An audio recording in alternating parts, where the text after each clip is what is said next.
Kuwait தீ விபத்தில் உயிரிழந்த 7 தமிழர்களின் உடல்கள் கொச்சி கொண்டு வரப்பட்டன.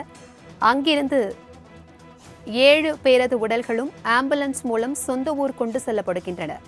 இதற்கான ஏற்பாடுகளை அமைச்சர் செஞ்சி மஸ்தான் மேற்கொண்டு வருகிறார். அண்மை செய்தியாக நாம் பார்த்துக் கொண்டிருக்கிறோம்.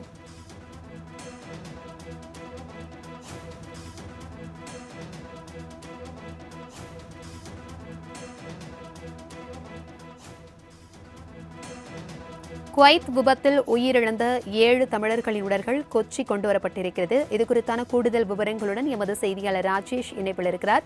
வணக்கம் ராஜேஷ், விவரங்களை பகிர்ந்துக்கோங்க. குவைத் நாட்டில் அடுக்குமாடி குடியிருப்பில் ஏற்பட்ட தீ விபத்தில் உயிரிழந்த 7 தமிழர்கள் உட்பட 45 இந்தியர்களின் உடல் இந்திய ராணுவ விமானத்தின் மூலமாக கொச்சிக்கு கொண்டு வரப்பட்டது. இது கேரளாவை சேர்ந்த 23 பேர், தமிழகத்தை சேர்ந்த 7 பேர், ஆந்திராவை சேர்ந்த 3, கர்நாடகாவை சேர்ந்த ஒருவரின் உடல்கள் கொச்சியில் இருக்கக்கூடிய விமான நிலையத்தில் ஒப்படைக்கப்பட்டிருக்கிறது. கேரள மாநிலத்தை சேர்ந்தவர்களின் உடல்களை பெற கேரள முதல்வர் பினராயி விஜயன் மற்றும் மத்திய இணை அமைச்சர் சுரேஷ் கோபி மற்றும் மாநில அமைச்சர்கள் கொச்சியில் இருக்கக்கூடிய அந்த கேரளாவை சேர்ந்தவர்களுடைய உடல்களை பெற்றுக் கொண்டனர்.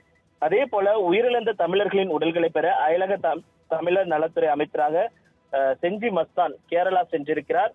தீ விபத்தில் பலியான தமிழகத்தை சேர்ந்த சென்னை ராயபுரத்தை சேர்ந்த சிவசங்கரன், கடலூரை சேர்ந்த சின்னதுரை கிருஷ்ணமூர்த்தி, திண்டிவனத்தை சேர்ந்த முகமது ஷெரீப், தூத்துக்குடியை சேர்ந்த வீராசாமி மாரியப்பன், ராமநாதபுரத்தை சேர்ந்த கருப்பன் ராமு, திருச்சியை சேர்ந்த ராஜு, பேராவூர்ணியை சேர்ந்த ரிச்சர்ட் ஆகியோரோட உடலும் கொச்சிக்கு வந்தடைந்திருக்கிறது. அவர்களது உடலுக்கு செஞ்சி மஸ்தான் அஞ்சலி செலுத்தினார். அதன் பின்பு அந்த உடல்களை சொந்த ஊருக்கு அனுப்பக்கூடிய பணி என்பது தற்பொழுது நடைபெற்று வருகிறது. அந்த 7 மாவட்டத்தை சேர்ந்த அந்த 7 பேருடைய உடலுமே தனித்தனி வாகனங்கள் மூலமாக அவர்களது சொந்த ஊருக்கு எடுத்து செல்லக்கூடிய அந்த பணி தற்பொழுது நடைபெற்று வருகிறது. அங்கு சொந்த ஊரில் அவர்களுடைய உடல்கள் நல்லடக்கம் செய்யப்படும் என எதிர்பார்க்கப்படுகிறது. ஏற்கனவே கொச்சின் வந்தடைக்கக்கூடிய அந்த 7 தமிழர்களின் உடனே அமைச்சர் அயலகத்துறை அமைச்சர் செஞ்சி மஸ்தான் பெற்றுக்கொண்டு அவர்களுக்கு அஞ்சலி செலுத்தினார். அதன் பின்பு அவர்களது உறவினர்களை அழைத்து அவர்களுக்கெல்லாம் மாறுதல் சொல்லி இருக்கக்கூடிய அந்த நிலையில் தற்பொழுது அவர்கள் உடல்கள் ஆம்புலன்ஸ் மூலமாக கொண்டு செல்லக்கூடிய அந்த பணிகள் தற்பொழுது தீவிரமாக நடைபெற்று வருகிறது. தகவல்களுக்கு நன்றி ராஜேஷ்.